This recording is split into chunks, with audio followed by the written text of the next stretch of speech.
So, welcome everyone. My name is Brett Furman. I'm a real estate broker. I've been doing this a long time, a little more than 36 years, which I guess qualifies as a long time.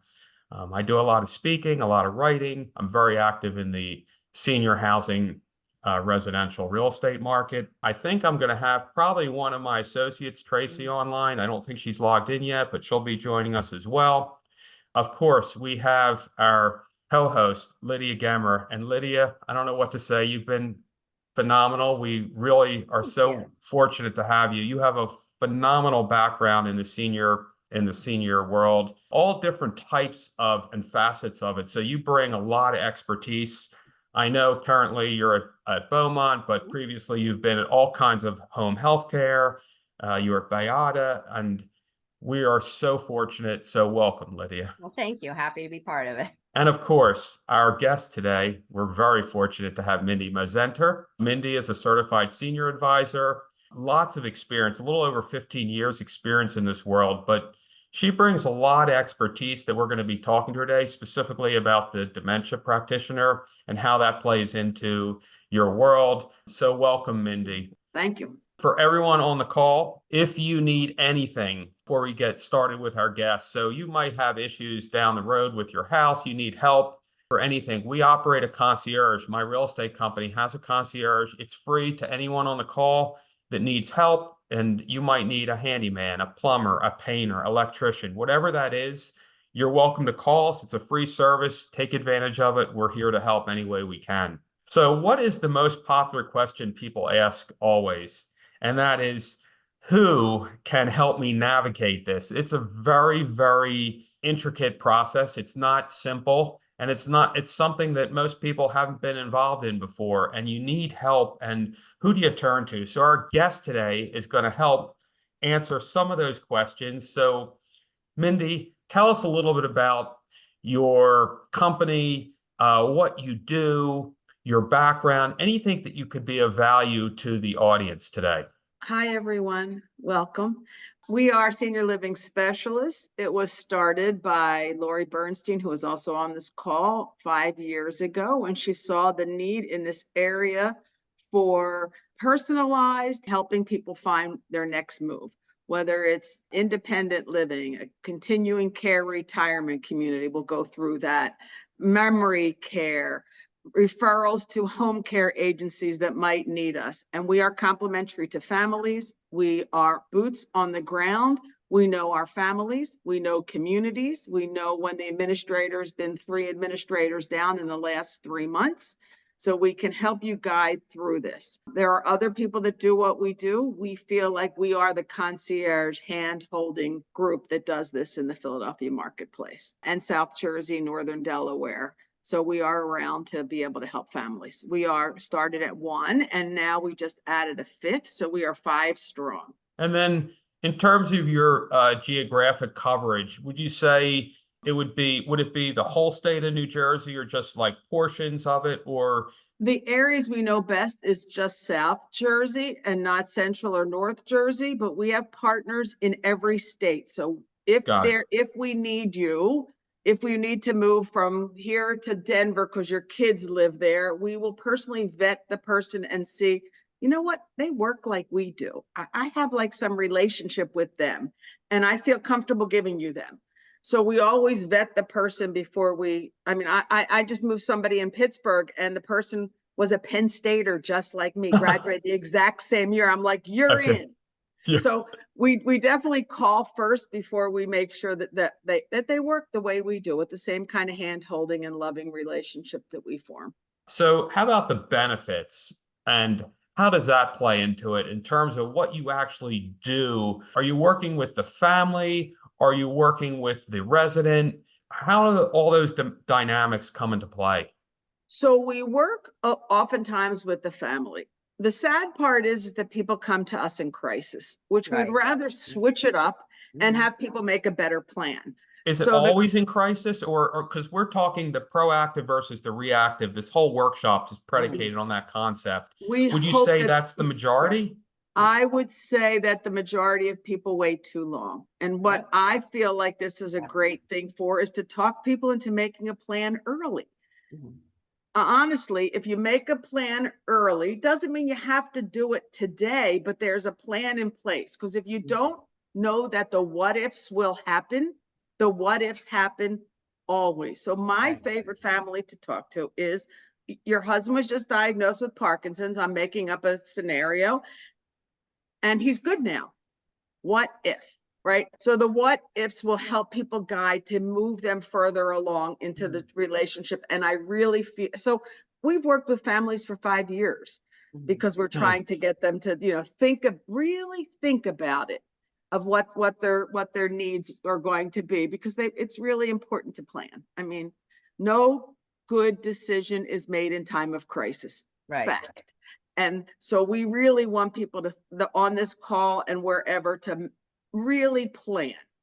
When you mentioned the 5-year time frame, that hit a nerve with me. And Lydia, you're probably going to feel the same thing. And that is what we're finding in the marketplace is with the baby boomers aging, that the wait list, if you will. So I have a lot of my real estate clients that want to sell, but they have nowhere to go, right? They're on a waiting list, and some of these waiting lists are in the multi-year category. Could you comment on that, Mindy? What are you seeing out there as far as how long does it really take to get into one of these, like a CCRC? So some not long and some longer than others. And it depends on what you're looking for. If you would like a cottage or a villa at these communities, that's a longer wait. Those are little independent houses on the same property. Those are the longest waits in most places. And it could be from 8 months to 5 years, depending on the community. There are some communities now that do have availability because, we did go through 2020. So there's more availability now than there was, but there's some that still have a 5-year wait or a 3-year wait. Lydia, do you see that same thing where you are? What's your wait right now? At Beaumont? Yeah. What Mindy's saying is correct. So typically people looking for a large unit, like a villa, particularly at Beaumont, it's going to be a longer wait. But there are options out there. There are so many communities. There's so many choices. I mean, I've also seen people who might move into a smaller unit waiting for the larger place to be ready. And also people tend to think, and Mindy, you can certainly speak to this, that they think they have to have the biggest thing out there. And that's not always the best choice for somebody. And, really in terms of moving to a community, it's many times, you truly are downsizing. So that's kind of a conversation I know I've had with people many times about, like, do you really need the 2-bedroom? Do you need the garage? Do you need this? Do you need that? Because sometimes the urgency is just to get into the community and become part of it while you're still healthy too, particularly a CCRC.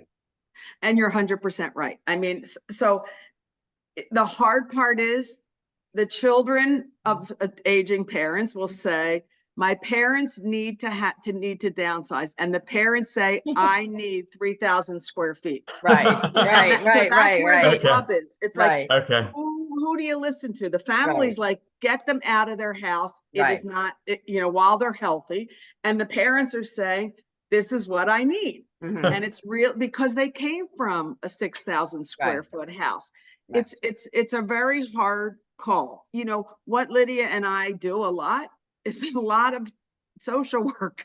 Yes, we do a lot of talking and therapy. We're talking to families about, but this is what you need. You feel like you need today, but honestly, this is everything you need. And the community is your home, and you can go to dinner and you don't need a dining room with brown furniture.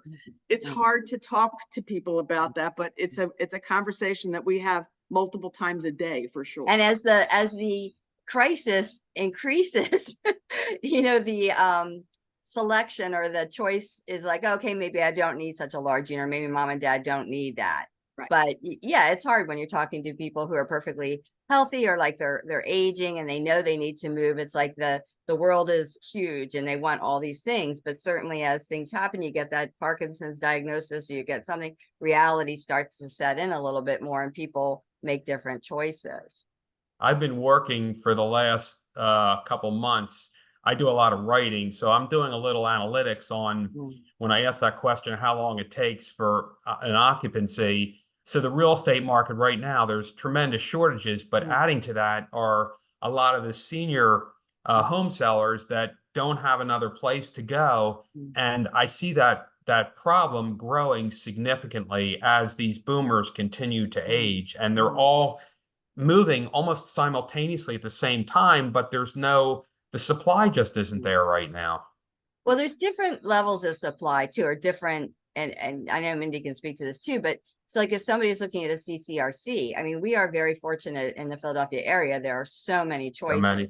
So it really does depend on what you're looking for. You're looking for a for-profit, a nonprofit, a this, or that, what area. If you're looking for assisted living or personal care, we are saturated, oversaturated in assisted living communities and beds. So it really does depend on what is the person, are they looking for a rental community where they could be in an apartment and then they have assisted living available to them. So the CCRCs, we have very good CCRCs in this area, very fine reputations.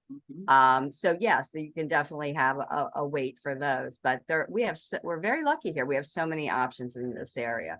Anything else, Mindy, you want to add on that topic? So I think that people always see, CCRCs, oh, I can't afford it. Mhm. Okay. And there's multiple levels of what they can afford. So, don't go on Facebook and say, my parents are looking to move into a CCRC. You say, my parents live in X. And they're like, oh, no, we could never afford that. Right. Don't think it's your only option. Right. There are continuing care retirement communities that do fit in. That if they have long-term care insurance, that will help in the long run if they need care. So there's a lot of factors. So don't go on Facebook and ask and then feel shut down that you can't move, because that is not true. There will be a spot for you. And certainly, there's people that can help you through this, including our team. Can you kind of walk us through your process, like with your company? So who typically makes the contact with you, and am I jumping ahead? And how does that process work? I love it, Lydia. So you guys have been doing this for 10 times. I see that your brain is working together. Yes, So we do. typically who contacts us is either if they're going into a continuing care retirement community, is the person themselves. That's a younger, healthier client, or children of aging parents that say, my parents should really move. The house is way too much for them, or taxes went up and it's going to be this now, and they really should be saving for their rainy day because it will rain. Or social workers from hospitals, rehabs, memory centers, community organization, churches and synagogues. They contact us and say, you might need, can you talk to this client's family? They have concerns. And how can they contact us? We are Senior Living Specialists Philly, even though we cover much more than Philadelphia, and anybody can find us. We have a great website. So the other question that always comes up is, tell us where these communities are located. Tell us a little bit about the various different communities that you work with, and how does that all play into the whole situation? Okay. So we work with communities all over the 5-county area, Northern Delaware and South Jersey, and a little bit up into Allentown too, and a little bit on the Harrisburg area because we have somebody that lives there. We have contracts with communities. Is that the piece you want to know? Sure, that would be great. Absolutely. Okay, we have contacts with communities. The community pays us. Our services are free. Do we have contracts with every community? No. Does the client ever have to know if we do or not? No. We always pick the right communities for the person that's there, because good begets good. Lori is on here. She's listening. Good begets good every time. So if the person needs to be in blah, blah, blah, but we don't have a contract with them, but it's the right fit, the right fit is way more important to us than the fee that we would get. Honestly, people are so good to us. They really appreciate what we do. So that's how we work. So we are free. Literally, we Zoom with families on Saturdays and Sundays and evenings. We are very accessible to families. Above and beyond the call of duty, we're crazy. Don't tell anybody. But we do take really good care of people, and we do send people to places that we don't have contracts with because it's the right fit. And so, Mindy, when you talk about the contract, so in terms of like the different types of services, would that include like home care agencies, or is it only community based or type of community? Can you kind of talk about Yeah. that a little bit? So home care, home movers, movement, we don't Oh, contract with okay. any. That is just because we know a lot of people in the industry and we give 2 or 3 choices of people, but we do not take any fees from any of them. And most of it's word of mouth from other clients that say, you know what, this is a really good place. Our clients said really nice things about you. Can we meet with you so we feel free and confident that you're going to do the right thing? So we only get paid by communities, and not every community. Right. So would you say that, like you said, there's 5 people with the company, and do you all like do the research and exploring of different communities? Yeah. Like, how do you That's our best fun. Yes, yeah, we go to communities. We take a different region every month and we go to visit communities. So we have been to all of the communities in the area more than once or twice in a year. Wow. I mean, for us, I don't know if everybody does this, but I mean, for every other place that does what we do, but we always go and visit them after. We don't drop you there and that's the end. I always take a plant a week to 2 weeks later. We all do, to say, welcome home. How does this feel to you? Is there anything you need? We follow up to make sure the family is getting their needs met, and we'll call a care conference in a personal care or memory if they need to. We never just drop it. That's why we're so busy, because I think we talk to people for like a year and a half afterwards, because they always call us back to help them through problems that they might have. And we keep it realistic for them. So, some things aren't realistic. And we can tell the family, you know what, that's not realistic. Here's what personal care means. And here's, so we help families through all that. Tell us about the process itself in terms of, so say the family is in Chicago, but mom and dad are living in, suburban Philadelphia, and, they're 85 years old and they're new to this process. How does that whole process start? I mean, is there a Zoom with the family and mom and dad, and then there's a visit, or how does all that work, the actual process? Well, that's funny you should say Chicago, because I have somebody right now. Okay. The one sister lives in Chicago, one sister lives in Elkins Park. Okay. So they're touring. So the daughter came in from Chicago last week and she toured a couple of places. I had a conference call with both daughters. The parents are on board with moving at some point. We find out, who are they? What did they do for a living? Finding places that say, like, well, they like to go to church on Sundays. Their church is right there where the transportation could take them to their church, or they have Shabbat service on a Friday night, or they were teachers and important to have other teachers around because education was so important to them. So we take all that information and sort of know what the makeups are in the community, in the different communities, so that we can guide them to what fits into their finances, because that's really important. The care level that they need, we'll know that too, and who they are spiritually and individually. So we really try and match people up to the right place. We call that, like, my best analogy, and I know, Lydia, you'll know from all the prior webinars we've done, it's kind of like a shoe. It's got to fit right, and there's, a right place for mom and dad that's going to be the right place, and other places aren't the right fit. Right. Mindy, are you finding like more referrals for memory care versus like assisted living or CCRC? So I think that memory care, I don't know what happened in 2020, but a lot of decline for I mean, I do know what happened, but there's been a large decline in people in 2020. Isolation and COVID was not their friend.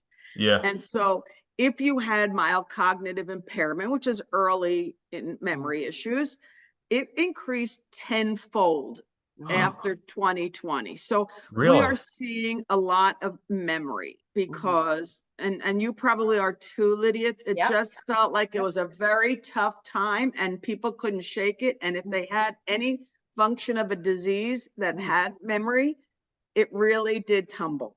So 2020 was not a friend to Well, seniors. yeah, Now, I mean, do we you definitely have seen an increase in memory and psych diagnoses too. psych diagnosis too? I'm having I mean, I agree. I've seen a lot of psych diagnosis. I've seen a lot of dual diagnosis, psych and memory, which sometimes go together.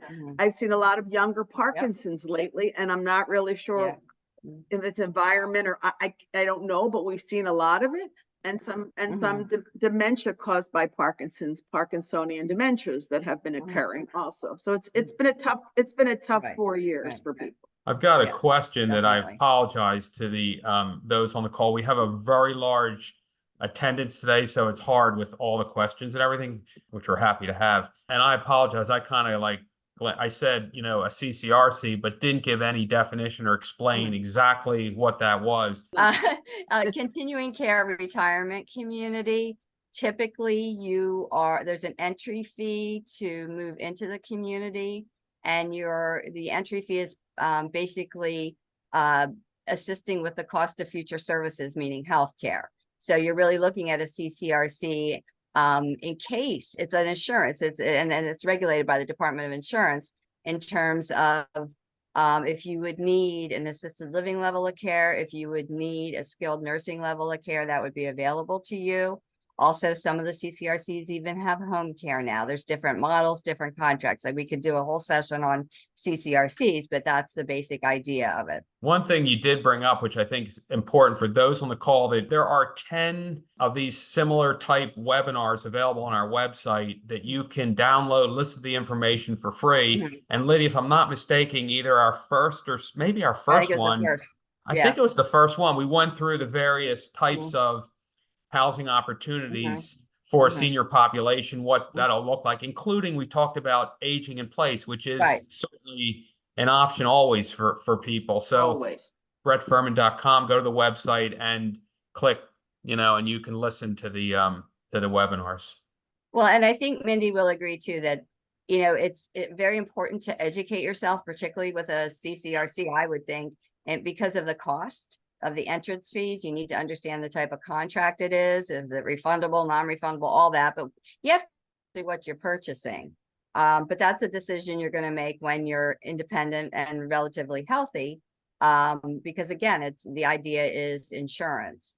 And I'm sure what Mindy's dealing with too, like when you talk about people in crisis, then you're looking at, oh my goodness, you know, my mother's memory is failing. Does she need a memory care, or does she need a community where it's like personal care or assisted living to support with activities of daily living, which tend to be more rental type communities. So. And the rental type communities came about because there's no land to build these beautiful CCRCs anymore. So they've just stopped building them. Yes. So all the CCRCs, I mean, they're all, you know, upgrading their furnishings and all their activities, but there's not a whole lot, there's none in our Pennsylvania, in our area being built anymore because there's really not any parcel of land that you can buy. So if you see any of these new rental properties, you'll see they're on a highway or somewhere where you say like, I don't want to live there, but it was the only spot they could find because there's no land anywhere for anybody to buy anything. So the CCRCs in our community are beautifully old buildings with lovely things inside, and some people can afford them and some people can't because they do make sure that there really are ones that are affordable. There really are different levels of CCRCs in terms of affordability, and a lot of it is going to depend on geography. Like, are you going to go out to somewhere in Chester County? You know, if you say like, oh, I grew up on the main line, I have to be here. Well, then you definitely limit your choices. And the other thing is, Mindy, we all talk about is when you wait and your health declines, you're not going to be eligible for a CCRC, and then you are going to be looking at a freestanding assisted living community or personal care or even memory care, which is a whole different thing. Yeah. And then you're talking more like a crisis type of situation. Although, you know, assisted living, there's some very nice assisted livings and personal care communities around. Again, the education aspect is so important, so you really know the type of services that you're getting there. And you know, managing expectations, I think, is always really hard. Right. Yes, it is. But for the purpose of this call is people need to think early, because the earlier you make your plan, the more the world is open to you to find a place for the rest of your days. Absolutely. And it's Right. fun, and Mhm. it's active, and Mhm. you're on the bocce team, and you're playing pool or ping pong or swim class. Whatever it is, it's way more fun to do it when you're healthy than Mhm. when something goes awry. So for the purpose of this is I really want people to plan early. It's interesting because all our guests, our prior 10 webinars, we always ask that question, like, when should we start? And the one that sticks in my mind the most is the attorney. We were talking about estate plans and things Right. like that. And I remember her answering that question. And it was something like, yeah, I just gave my 22-year-old kids a kit Right. so they could get started today. And I was like, wait, Right. 22, but they're not even like close to it. But she was like, no, you want to start this process really early. So you're really organized and you want to be as proactive as you can. Mhm. Well, and at least to be talking and thinking about it, because often it's just the mindset of, nothing bad's going to happen to me. Or just like people who will tour a continuing care retirement community and refuse to go through the health center. It's actually very important because that's the insurance that you're buying. So I worry about that because it's a very unrealistic view to think that you're never going to need anything. If you don't, fabulous, but you should at least know what is available to you. And again, be an educated consumer of these services. I don't know that I would have been thinking about it either when I was 22, but the whole concept of estate planning and having a will, kind of looking ahead. I mean, catastrophic things happen at any age, right? Yeah. So the more you can kind of put things in place and be protected makes a lot of sense. So education, definitely.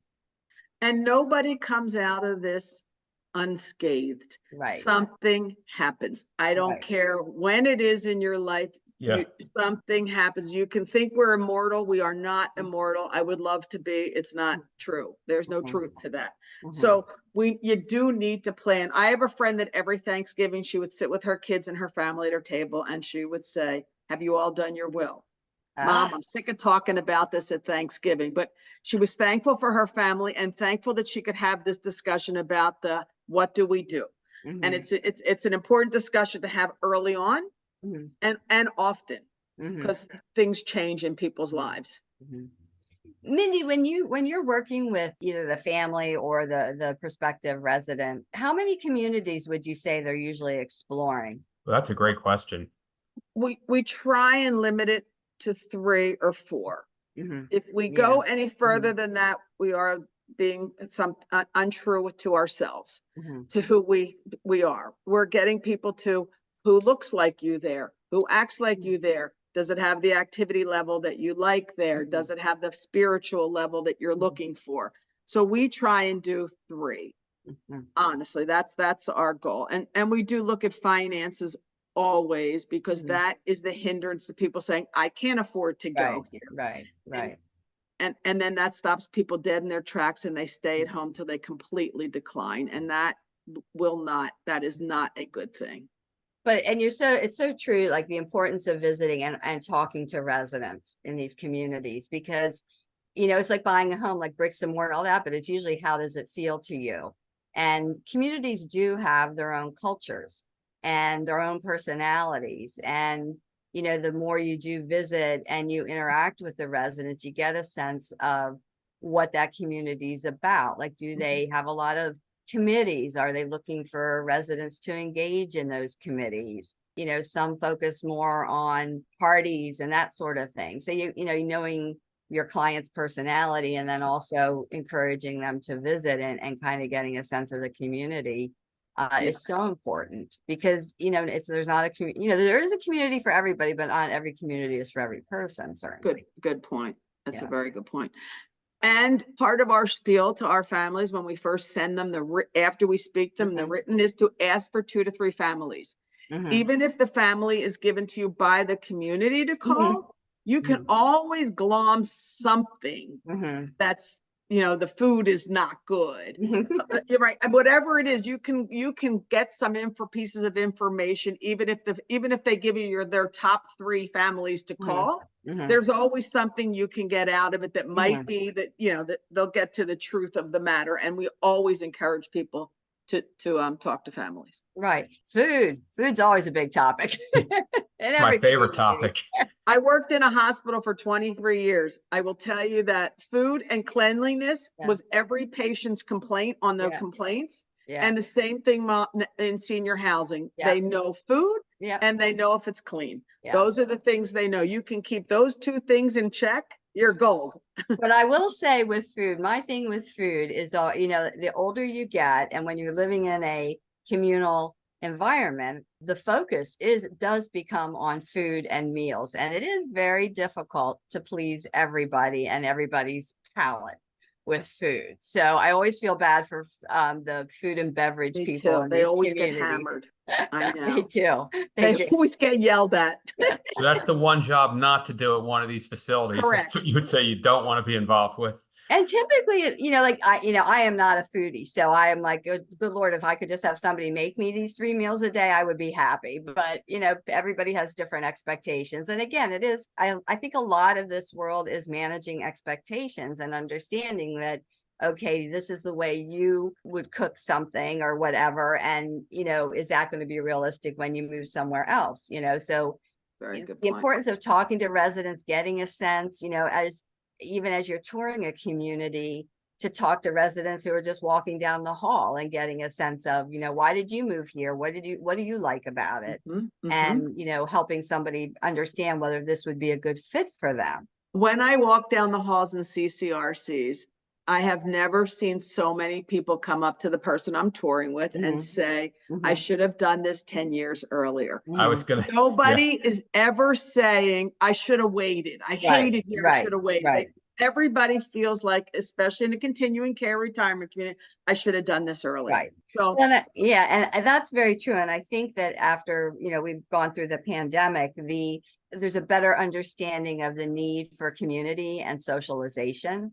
I have certainly seen people blossom in a community setting, even if they're not the most extroverted person, but understanding that they have access to so much in one community environment is very important. And people establish relationships like just with their neighbor, their apartment, their area within the community. And those supports psychologically are so impactful to the person. You know what I've seen with all my real estate clients that are in this situation, and I follow up with them after to see how they like where they picked and how's it working and everything. But they all many of them say the same thing. I'm a hermit. I don't want to be involved in any of the activities. I'm going to go in, I'm going to close my door. I don't want to talk to these people.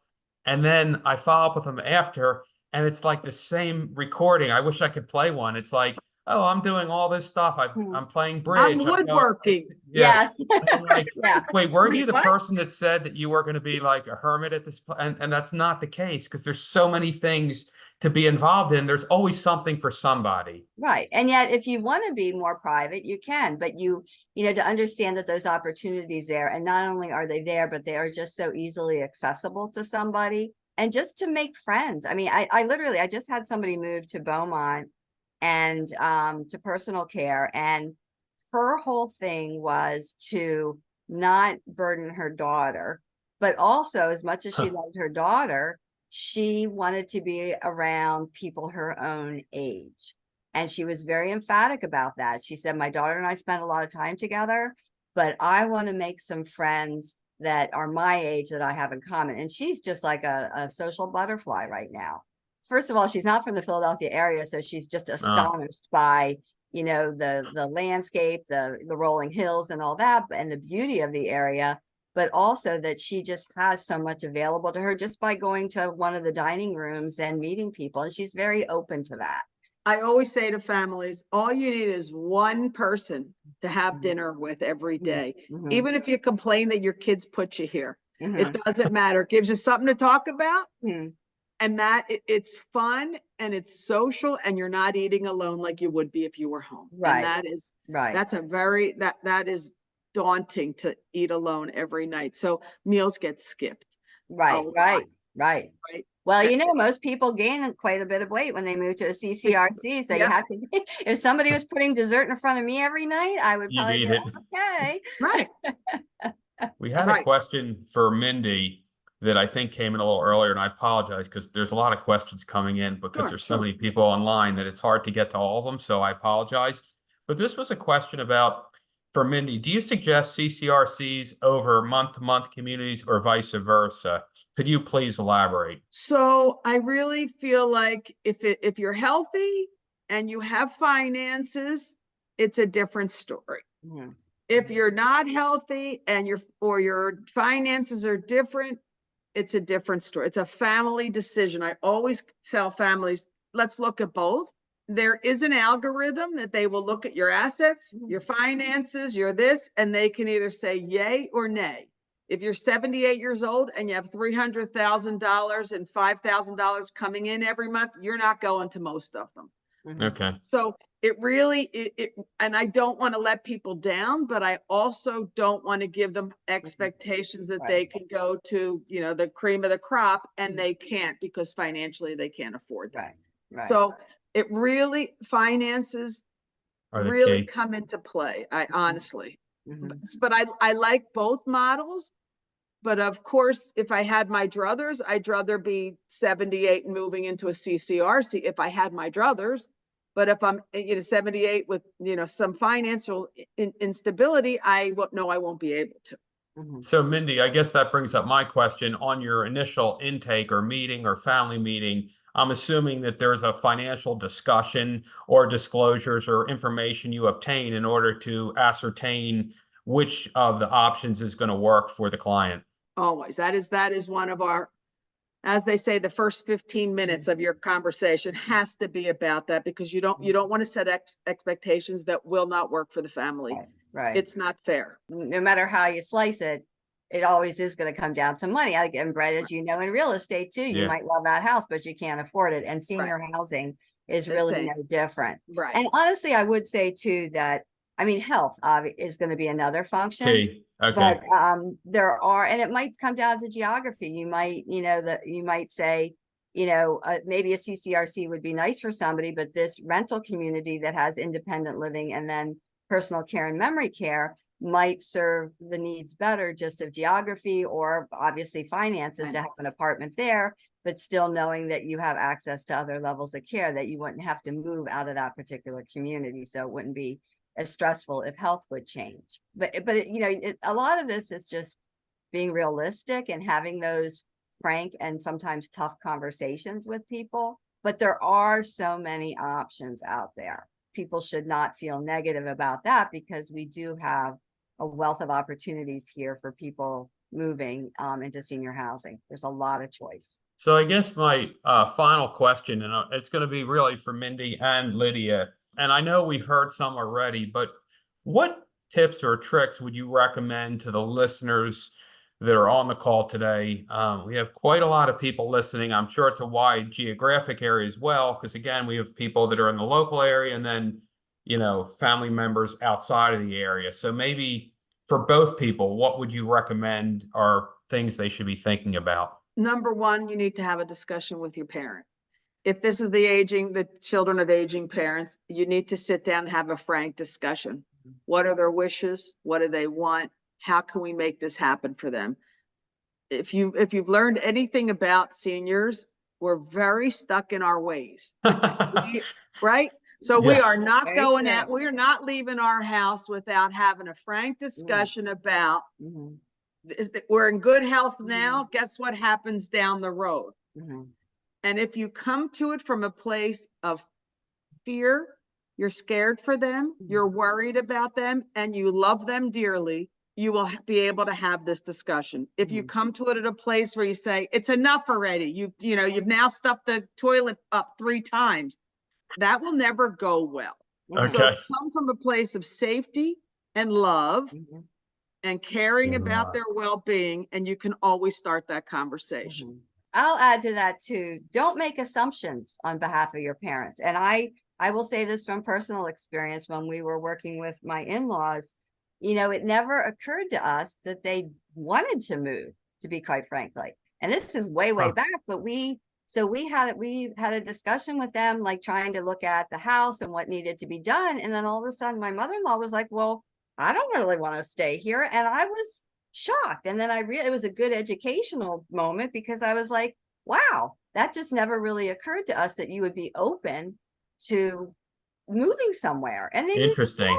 So I mean, So you don't know. be fearful of the conversation, right, Lydia? Right, Don't be right, fearful. Hit right, it head on, right. but out of kindness and love, as Mhm. opposed to Confrontation. Right, confrontation, which is right, not the dance that many of us had with our parents, right? right, right. So we had a dance, you have your dance that you Mhm. had your whole life Mhm. with your family, and one of them was not Mhm. sitting down and having a heart to heart, right? Right, That right, is a right. hard conversation to have. So Right. honestly, if anybody feels like they don't know how to start that conversation on this call us. We'll at least give you tips and tricks Mhm. to be able to start the conversation with your parents, because there has to be one.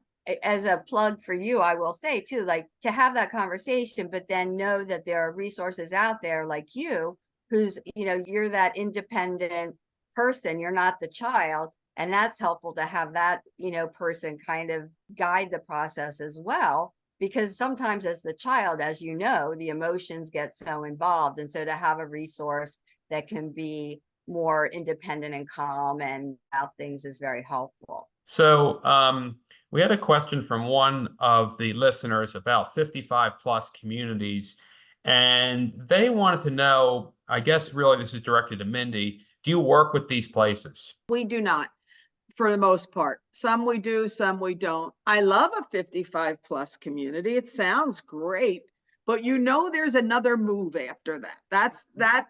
So sometimes I Good feel point. like, do you do it, or do you take the big plunge? And that has to be a family discussion. Not about money for us. We do it because we worry about families. We really do know that if you go into 55 plus, that's an 18-year maybe fix. Maybe, if you're 55, if you're 80 doing it to 95, it's a 3-year fix. It's not helpful in the long run. And if you sat with your financial guy or somebody an elder care attorney, they would talk to you through that to say, like, you have this diagnosis, you have this diagnosis, you have this diagnosis, you're 80. I'm not sure I would spend the money on that. I would go into a CCRC. Excellent. Does that make sense? Yeah, excellent answer. And then we had another question from one of the listeners. They were asking, what are cost of these facilities at minimum monthly? Could you just give maybe a general thought on a couple different places or budgets or ranges for people?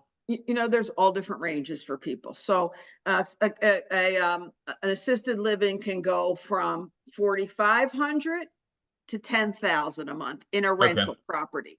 If you go into a CCRC, it can go from 200,000 to $1 million, and then your monthly nut could be $3,000 to $7,000.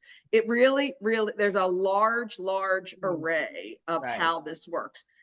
If there are people that don't have a lot of money, there are ways to take care of them and still keep them safe.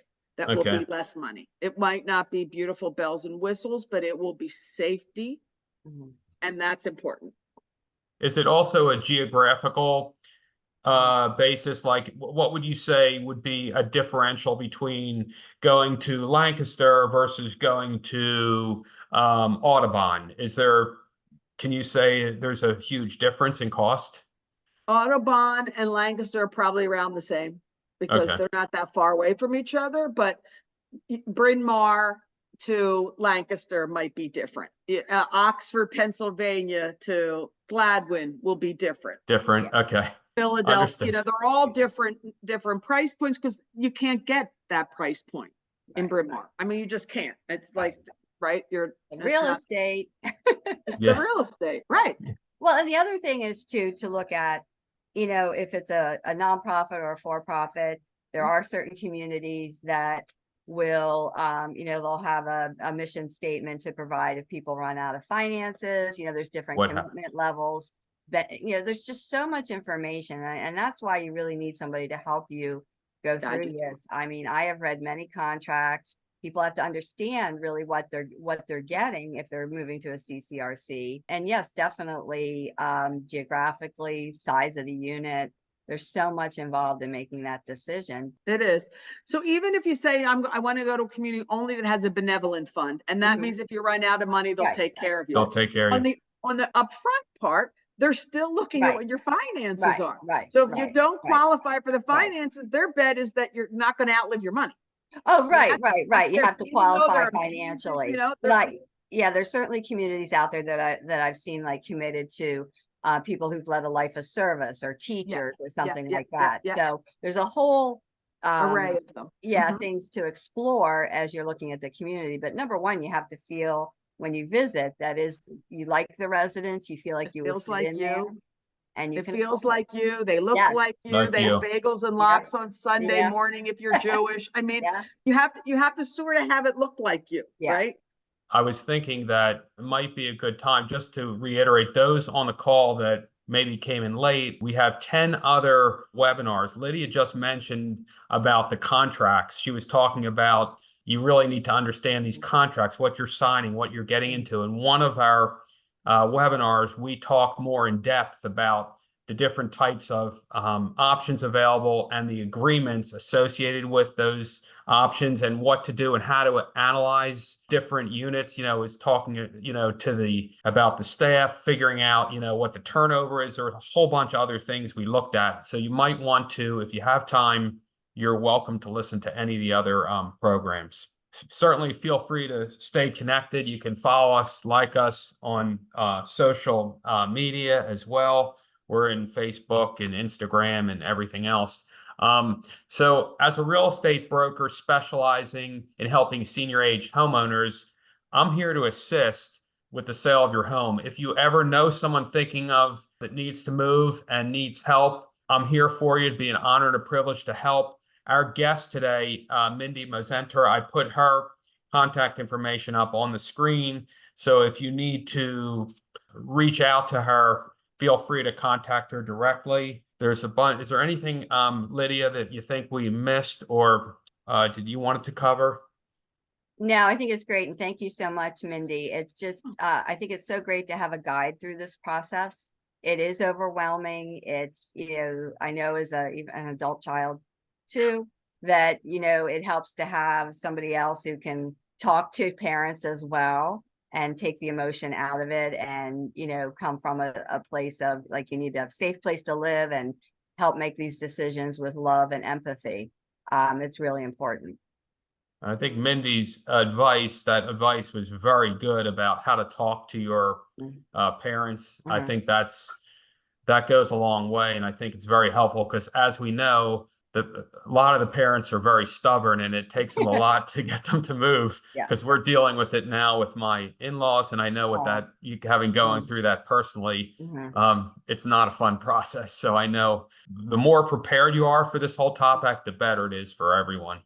So it's been a pleasure. I really had a great time today. Me too. Those on the call, I'm thanking Mindy. Wonderful. Thank you. I know your whole group's online and I let them speak a little bit in the beginning, but just because of time, but I want to thank you for coming and spending time with us today. And of course, Lydia as well. Thank you so much. Thank you. Thanks, Lydia. You're a pleasure. We'll be doing this again next month.